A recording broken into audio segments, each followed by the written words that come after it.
What's up mga kapuso? Ito po ang maganap na dapat po natin abangan dito lamang po sa ating kapatid.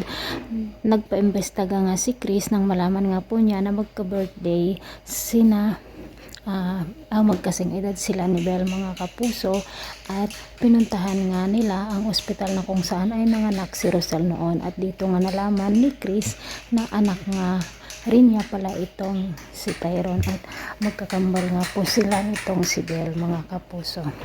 Samantala tinanong na naman ni Chris dito kay Malu kung anak nga po niya itong si Tyrone, at sinabi na nga ni Malu na kakambal nga ni Tyrone itong o kakambal ni Belle si Tyrone mga kapuso, dahil nga sa impacta ang dalawa na sila Melania at Tali.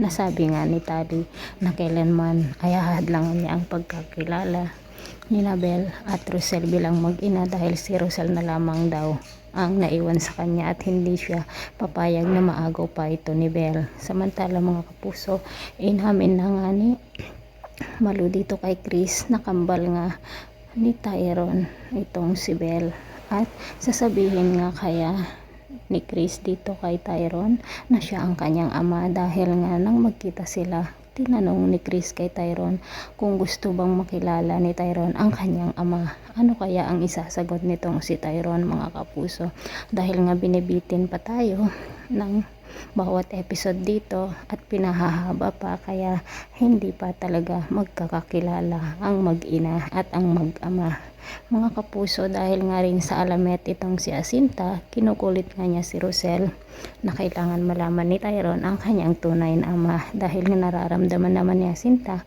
na si Chris nga ang ama nito. Pakatutukan po natin lagi ang bawat eksena dito lamang po sa ating kapatid. Maraming salamat, bye bye.